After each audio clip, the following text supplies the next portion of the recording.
verb said, the reporting verb said will change into order or request or advised or commanded or encouraged or proposed, depending upon the type of sentence.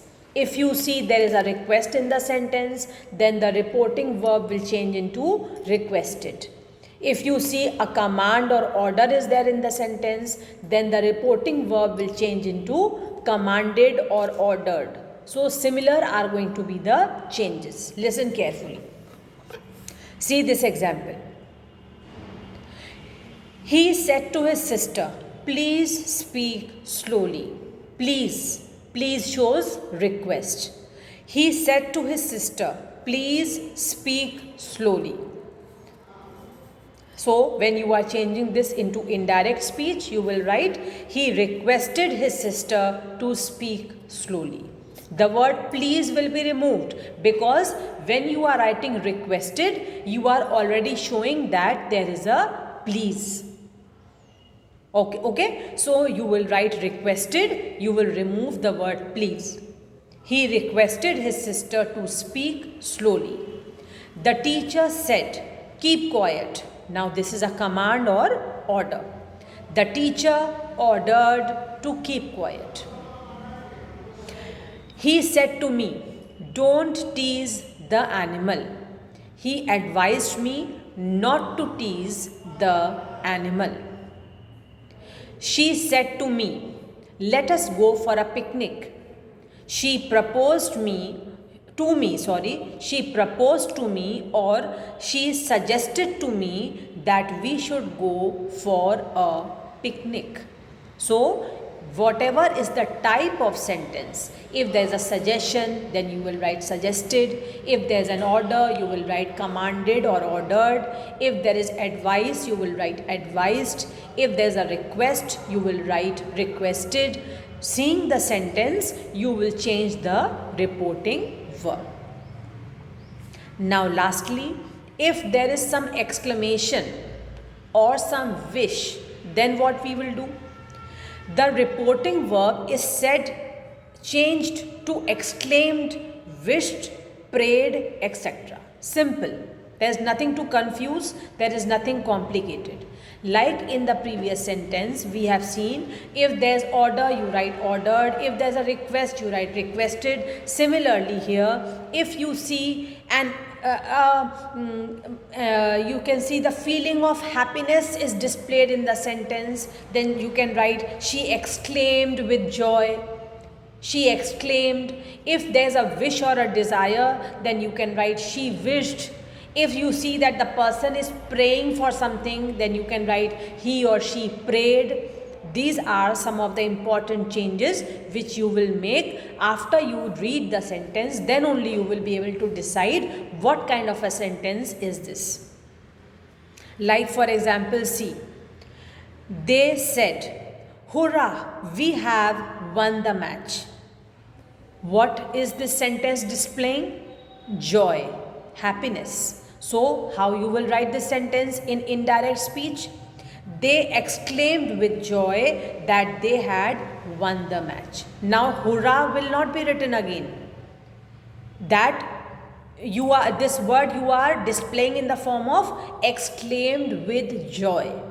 When you are writing this, you are giving out this feeling of hurrah, of exclamation with joy. They exclaimed with joy that they had won the match. Second example. She said, alas, he is no more. Now, what kind of feeling is expressed? Sadness, grief. So, what you will write? She exclaimed with sorrow. Now, here, please remember one thing. The word exclaimed can be used for happiness also, for joy, or for sorrow also. She exclaimed with sorrow that he was no more. Next, she said, goodbye, friends. She said, goodbye, friends. Now, how you will write this in indirect speech?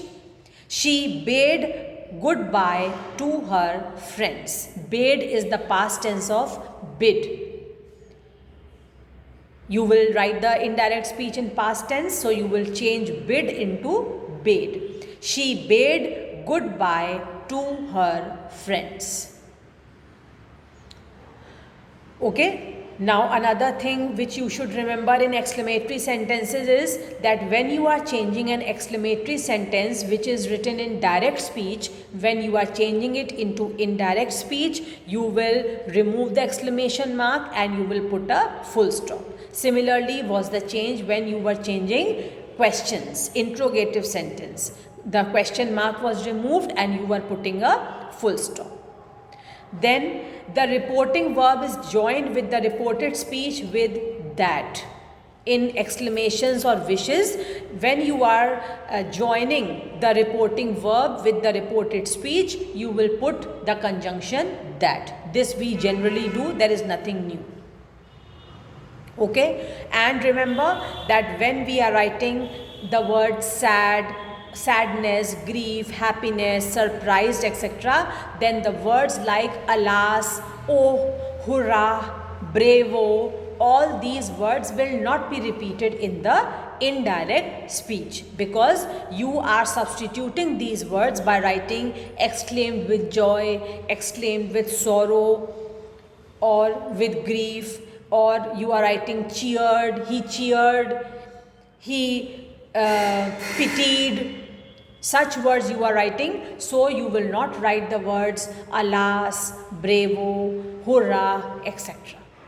Okay, so these rules are very, very important in direct, indirect. If you know these rules, if you remember these rules, whatever kind of sentence you get, you cannot make a mistake. Just be a little careful while you change direct speech into indirect speech, and keep in mind the rules that are very important. Keep revising the rules. Read the rules frequently. Then you will start remembering them and you will never make a mistake. So please revise this important chapter, children. This is a very important part of your grammar syllabus. Revise everything repeatedly. Thank you, all of you.